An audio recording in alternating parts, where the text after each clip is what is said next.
மல்லி மல்லி என்ன பண்ணுறாங்க அப்படின்னா, சரி நம்ம போய் விஜயை ஜெயிலில் பார்த்து வரலாம் அப்படின்னு சொல்லி கிளம்பி போகிறாங்க. அதுக்குள்ளே நம்ம ராஜேஸ்வரி என்ன பண்ணுறாங்க அப்படின்னா, ஒரு வக்கீல் அழைச்சிட்டு போயிட்டு விஜயை சமாதானப்படுத்துகிற மாதிரி, விஜய் இப்போதைக்கு பிரச்சனை கொஞ்சம் பெருசாக போயிட்டுக்கடா, அதனால நீ கொஞ்சம் பொறுமையாயிரு, நான் எப்படியாவது ஒன்றை வெளியே கொண்டு வரேன், நாம் இப்போ உடனே ஜாமீனுக்கு அப்ளை பண்ணி ஒன்றை வெளியே கொண்டு வரலாம், ஆனால் தப்பு உன் மேலே இருக்குன்னு எல்லோரும் நம்பிடுவாங்க, அதனால் உன் மேலே தப்பே இல்லைன்னு சொல்லி நிரூபித்து நீ வெளியே வந்தால் மட்டும்தான் பார்க்குறவங்க எல்லாம் உன் மேலே ஒரு நம்பிக்கை இருக்கும், அப்போ தான் அவங்க எல்லாருமே நம்ம கம்பெனியை நம்பி இன்வெஸ்ட் பண்ணுவாங்க, நம்ம கம்பெனி பேரும் கெட்டு போகாமல் இருக்கும், அதனால் நீ கொஞ்சம் பொறுமையாக இங்கேயே இரு விஜய் அப்படின்னு சொல்லிட்டு இங்கே ராஜேஸ்வரி விஜயை சமாதானப்படுத்துகிற மாதிரி சமாதானப்படுத்திட்டு வெளியே வந்துடுறாங்க. வெளியே வரும்போது கரெக்டாக மல்லி அப்போ தான் ஸ்டேஷனுக்கு வராங்க. மல்லியை பார்த்தோன்னே ராஜேஸ்வரி, மல்லி நீ எங்கிட்ட இங்கே வந்த? இல்லைங்க விஜயை பார்க்கலான்னு வந்தேன். இங்கே பாரு, ஏற்கனவே இன்ஸ்பெக்டர் ரொம்ப கடுப்பில் இருக்காரு, சும்மா இப்படி ஆளு போய் நம்ம பார்த்தோம்னு வச்சுக்கேன், அது எல்லாமே அந்த கடுப்பை விஜய் மேலே தான் காட்டுவாங்க, அப்புறம் பாவம் என் தம்பி அவன் எல்லாத்துக்கும் சேர்த்து அடி வாங்குற மாதிரி இருக்கும், அதனால் நீ ஒன்றும் பார்க்க தேவையில்ல, நீ கிளம்பு முதல்ல, நாங்கள் ஆல்ரெடி விஜயை பார்த்து வந்துட்டோம், திரும்ப போய் அவனை கஷ்டப்படுத்தாதடி, போடி முதல்ல இங்கேருந்து அப்படின்னு மல்லியை அடித்து வெட்டிடுறாங்க நம்ம ராஜேஸ்வரி. அதனால் மல்லியும் சரி நம்மளால் விஜய்க்கு இது கஷ்டம் அப்படின்னு அழுதுகிட்டே வீட்டுக்கு போயிடறாங்க.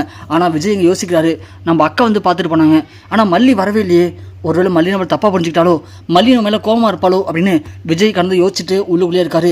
மல்லிக்கு இங்கே என்ன பண்ணுன்னு தெரில, மல்லி வீட்டில் வந்து நம்ம போய் யாரை பார்க்குறது, யார்கிட்ட சொல்லி நம்ம விஜய் வெளியே கொண்டு வருது, நாம் எதுக்கும் போயிட்டு அன்னபூர்ணியம்மாவை பார்த்து அன்னபூர்ணியம்மாட்ட சொல்லலாமா, சொல்லி விஜய் வெளியே கொண்டு வரதுக்கு வழி பண்ணலாமா, இல்லை அரவிந்துக்கு கால் பண்ணலாமா அப்படின்னு மல்லி யோசிச்சுட்டே வேலை செஞ்சுட்ருக்காங்க.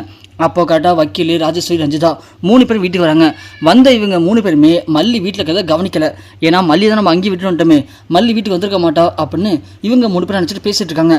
இங்கே பாருங்க வக்கீல், என் தம்பி இன்னும் 2 வருஷத்துக்கு வெளியே வரக்கூடாது, அவன் உள்ளே இருக்கணும், அவன் உள்ளே இருந்தானா அதுக்குள்ளே அவன் பேரில் இருக்கிற எல்லா சொத்தையும் நான் என் பேருக்கு மாற்றிடுவேன், விஜய் கன்ஸ்ட்ரக்ஷனாக இருக்கிறது எல்லாமே ராஜேஸ்வரி கன்ஸ்ட்ரக்ஷன், ராஜேஸ்வரி அன்கோ அப்படின்னு எல்லாமே என் பக்கம் மாறிடுச்சு அப்படின்னா நான் சொன்ன மாதிரி உங்களுக்கு ஒரு பர்சன்டேஜ் ஒதுக்கிடுவேன், அதுக்கப்புறம் உங்களுக்கு வாழ்க்கையில் லைஃப் டைம் செட்டில்மெண்ட் தான், புரிஞ்சுதா? புரியுது மேடம், நீங்கள் சொல்லிட்டீங்கல்ல, அதுக்கு மேலே உங்களை மீறி நான் ஒரு செய்வேனா சொல்லுங்கள் பார்க்கலாம். நீங்கள் சொன்ன மாதிரி உங்கள் பிளான் மாதிரி தான் எல்லாமே திட்டம் கரெக்டாக போயிட்டுருக்கு, அதனால இந்த திட்டத்தில் எந்த ஒரு மாற்றமும் இருக்காது, நீங்கள் சொன்ன மாதிரியே பக்காவாக பண்ணிடலாம், உங்கள் தம்பி குறைஞ்சது 2 வருஷத்துக்கு வெளியே வர மாட்டார், அதுக்கு நான் உத்தரவாதம் அப்படின்னு சொல்ல மல்லி எல்லாத்தையும் கேட்டுறாங்க. கேட்டுட்டு டக்குன்னு கையில் வச்சு பிளேட்டை கீழே போட்டுறாங்க. பிளேட் கீழே வந்தோடனே பிளேட் மடான்னு உடையுது. அதை ராஜேஸ்வரி பார்த்துறாங்க.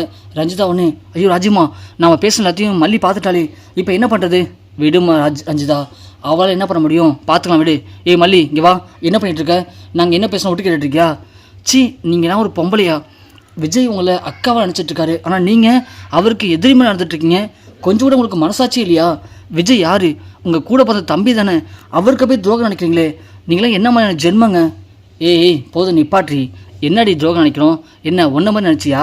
நீ எப்படியாவது விஜய் பேரில் இருக்கிற சொத்தத்தையும் ஆட்டிய போகிறதுக்கு விஜயை கல்யாணம் பண்ணிக்கிட்ட, விஜய் கூட சேர்ந்து எப்படியாவது குழந்தை பெற்றுக்கணும், அது மூலிமா சொத்தெல்லாம் ஆட்டிய போகணும்னு நீ நினைக்கிற, உங்ககிட்ட காப்பாற்றுறதுக்காக தாண்டி நான் இப்போ என் தம்பி சொத்தையும் என் பேரில் மாற்ற போகிறேன், மற்றபடி ஒன்றை மாதிரி நான் ஒன்றும் வெறும் ஆள் இல்லை, எனக்கு கனடாவில் எவ்வளோ சொத்து தெரியுமா இருக்குது, எல்லாம் இருந்தும் நான் எதுக்காக இங்கே இருக்கேன், என் தம்பிக்காக தான் நான் இங்கே இருக்கேன், அப்படி இருக்கும்போது ஒன்றை மாதிரி கேடுகட்ட ஜென்மத்திலேருந்து என் தம்பி சொத்தை நான் காப்பாற்றணுமே, அதனால தான் நான் அந்த வேலை பார்த்துட்ருக்கேன், புரியுதா? அதனால் நீ போய்ட்டு உன் வேலை நம்ம அதை பார்த்துப்போ அப்படின்னு மல்லியை துரத்தி விட்றாங்க. ஆனால் மல்லிக்கு ரொம்ப பயமாக இருக்குது. ராஜேஸ்வரி எப்போ விஜயை 2 வருஷம் உள்ளே வைக்கணும்னு யோசிக்கிறாங்களோ, இதுக்கு மேலே இவங்களை நம்பி பிரோஜனம் இல்லை, இப்படியே விட்டோம் அப்படின்னா இவங்க விஜயை காலத்துக்கும் ஜெயிலுக்குள்ளே வச்சுருவாங்க, அப்படி ஒரு நிலைமை விஜய்க்கு வரக்கூடாது, விஜய் எப்படியாவது காப்பாற்றி தீரணும் அப்படின்னு நம்ம மல்லி முடிவு பண்ணுறாங்க. முடிவு பண்ணது மட்டும் இல்லாமல் அப்போ தான் மல்லிக்கு புரியுது, அப்படின்னா இந்த வக்கீல், மேனேஜர் குணசேகரன் எல்லாருமே விஜய்க்கு எதிராக இருக்காங்க. ஸோ மேனேஜர் குணசேகரனை பிடிச்சி அவர்கிட்ட எப்படியாவது உண்மையை வாங்கிட்டோம் அப்படின்னா நாம் ஈஸியாக அந்த பிரச்சனையை முடிச்சு விஜயை கொண்டு வந்துடலாம், விஜய் வெளியே வந்துட்டானா வந்து மீதியை இழுத்து அவர் பார்த்துப்பாரு அப்படின்னு மல்லி முடிவு பண்ணி நேராக நம்ம அரவிந்துக்கு கால் பண்ணுறாங்க. அரவிந்த் அப்போ தான் பெங்களூர்லேருந்து வந்துட்டு இருக்காரு. சொல்லுங்கள் மல்லி, அரவிந்த் ஒரு சின்ன பிரச்சனை ஆயிடுச்சு அப்படின்னு நடந்த எல்லாத்தையும் சொல்கிறாங்க. அதை கேட்டோன்னே அரவிந்த் சமஷாக்காக வருது. என்ன மல்லி என்னமோ சொல்கிறாங்க, இப்போ விஜய் சார் எங்கே இருக்காரு? விஜய் சார் ஜெயிலில் இருக்காரு, ஆனால் இது எல்லாத்தையும் பண்ணுறது அவங்க அக்கா ராஜேஸ்வரி தான், அதனால் எனக்கு தெரிஞ்சது மேனேஜர் குணசேகரன், அவரை பிடிச்சி நம்ம விசாரிச்சோன்னா எல்லா உண்மையும் நமக்கு தெரிஞ்சிடும், அது மூலிமா விஜயை வெளியே கொண்டு வந்துடலாம். உடனே அரவிந்த் சொல்கிறாங்க, சரி மல்லி நான் சொல்கிற அட்ரஸ்க்கு நீங்கள் ஒன்றே வந்துடுங்க, நாங்கள் வந்துடுறேன், நாம் 2 பேரும் போய் அந்த குணசேகரனை பிடிச்சி எல்லா உண்மையும் வாங்கிட்டோம்னா விஜய் ஈஸியாக கொண்டு வந்துடலாம். கொண்டு வந்ததுக்கப்புறமா விஜய்கிட்ட சொல்லி அந்த ராஜேஸ்வரியுடைய உண்மையான முகத்திரை கிழிச்சு அவளை வீடு விட்டு துரத்திட்டோம்னா அதுக்கப்புறம் உங்கள் வாழ்க்கையில் எந்த ஒரு பிரச்சனையும் இருக்காது, அதுக்கு நான் உத்தரவாதம் தரேன், வாங்க மல்லி அப்படின்னு அரவிந்த் மல்லி 2 பேர் சேர்ந்து ராஜேஸ்வரி முகத்திரையை கிழிக்க போகிறாங்க.